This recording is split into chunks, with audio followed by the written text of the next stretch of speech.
kanina po, Oo. nabanggit ko na ito kaya Honorable Chairman ako.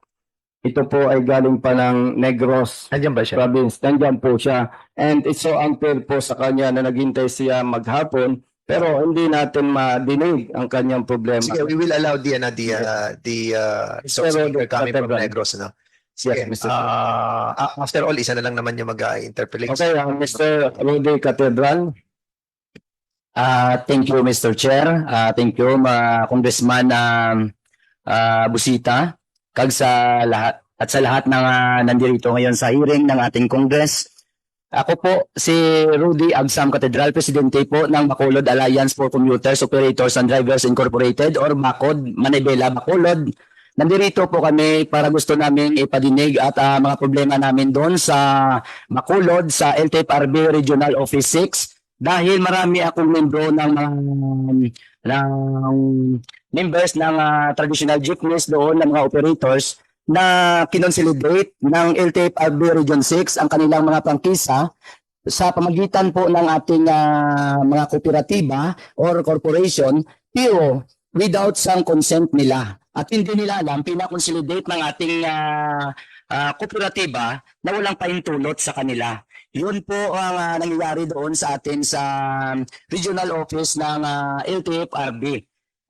So nagpapakita lang na ang proseso ng consolidation doon sa LTFRB Region 6 ay hindi sinusunod ng gusto. Kasi dala-dala ko dito yung mga original na franchise at mga prangkisa na consolidated na at hindi na doon marinyo sa LTFRB kung individual operators dapat sa kooperatiba pero nandito sa kanila yung mga original na mga franchises nila.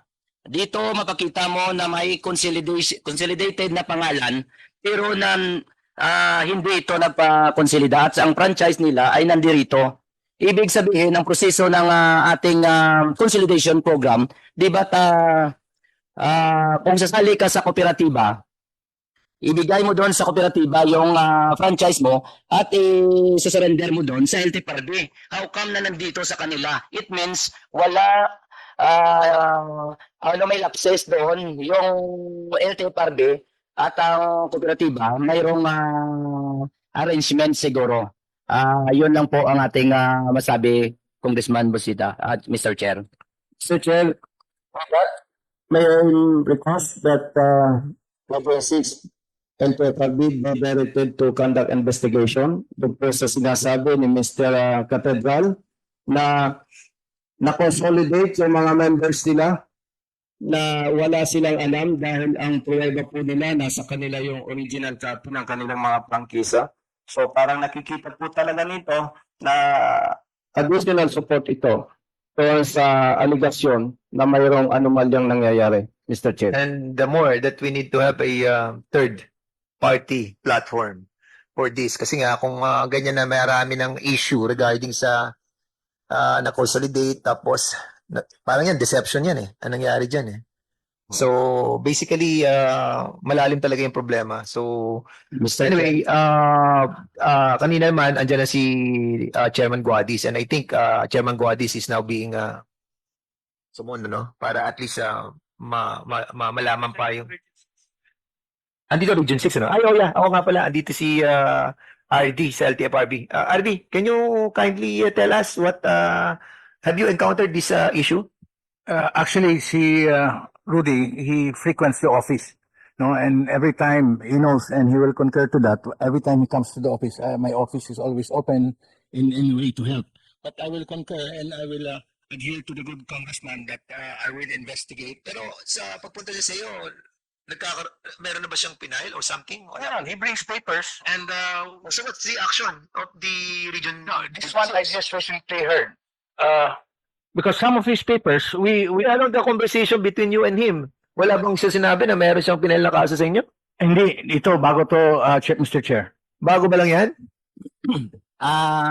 Matagal na ito, Mr. Chair. Ano ba yan? Ano pa naman yan? Oh. Ardi, bago. Sabi mo bago. Sabi niya matagal na. Ano yan? Ano totoo? The exact complaint, I'm not aware of, Mr. Chair. As I said, he frequents. Be careful on what you're saying on this committee, ha? We will be Mr. Chair. sakit-sakit na ng ulo namin sa mga i-confirm tapos hindi. Yes, Mr. Chair. I apologize. Tantamount on lying on this committee. You have taken your oath. I apologize, Mr. Chair. Yes, Mr. Chair. Go ahead. Mr. Chair, pwede ba brief? Ang isa pang problema namin doon, yung ginagawa ng LTIP Arborium 6, pag-ipit sa amin, kasi noong March 2023, may palabas ng Memorandum Circular 2023-017 na nagsasabi na lahat ng traditional jeepney sa buong Pilipinas ay dapat ma-renew na o ma-extend na ang kanilang mga franchises. Pero ang ginawa nitong LTIP Arborium na 6, hinayaan nila na hindi kami pinarenew, kaya ang ginawa namin nang pumunta kami doon, lumuwas kami ng Iloilo para i-renew yung aming mga prangkisa or provisional authority, pinablatter na sila namin. Para malaman. Kasi nga, nangyayari nga, meron deception kasi may pinapasok na iba. Ayan na nakikita natin na nakalakaran na ng mga ahensya. That's the reason why talagang kailangan may ibang platform. We will not allow that the buck stop on the LTFRB alone. It is very stated on the Republic Act 10667 na dapat sila nagre-review ng consolidation. Yes po. So, lodge your complaint not only on the LTFRB sa kanila, i-lodge yung complaint sa PCC, Philippine Competition Commission. I-lodge nyo doon and they will take action. They will take action. Maraming salamat Sure. po, Mr. Chair. Sige, so we will be asking na si Mr. Alpa, you're raising your hand. Yes, may Magre-reveal ka ba ulit ng 400,000 kung sino ang bibigay pa? i-clear ko lang po na hindi po yan binibigay ng cold cash. Yes. Ang sinasabi ko po dito, yun po ay included dun sa parang package. Sagot, yun yung nagbabayad para dun sa insurance, sa documentary stamp, para po doon sa yes. Yes po. Kasi kung nakikita ko, nagbabayad ako ng chattel mortgage, nagbabayad ako sa BIR, nagbabayad ako ng documentary stamp tax. Pero alam natin binabayaran, pero hindi siya aabot ng ganung kalaki. Tama po. Yes, so, may natitira. Tama po. At ngayon, kung hindi nila dinala sa book of accounts, nung kooperatiba, yun ang problem. Merong hiding, merong deception, merong intention to conceal. At pag may intention to conceal, katulad na sinabi kanina ng mga BOD na tinanggal sila, so ibig sabihin, ibinulsa nila yung binigay ng Mahindra. Correct. Correct, Alpa. Hindi po ako sigurado kasi hindi ko ba nakita yung kanilang financial statement eh. Tapos na yung ni Mahindra Boy. Huwag ka na humerit, brother. Kasi, hindi naman grade 1 tong mga nandito eh. Yes. Congressman Busita, siguro that will have a more clarificatory answer to all of us kasi next hearing we will be inviting yung chairman ng kooperatiba para to answer for all those allegations that was made by the BOD members who have been kicked out. They have been kicked out, by the chairman and by the general manager. Accordingly, allegedly, with no apparent reason. Now we will be asking them in front in here para malaman natin kung paano ginamit yung binigay ng Mahindra sa kanila. Thank you, Mr. Chair.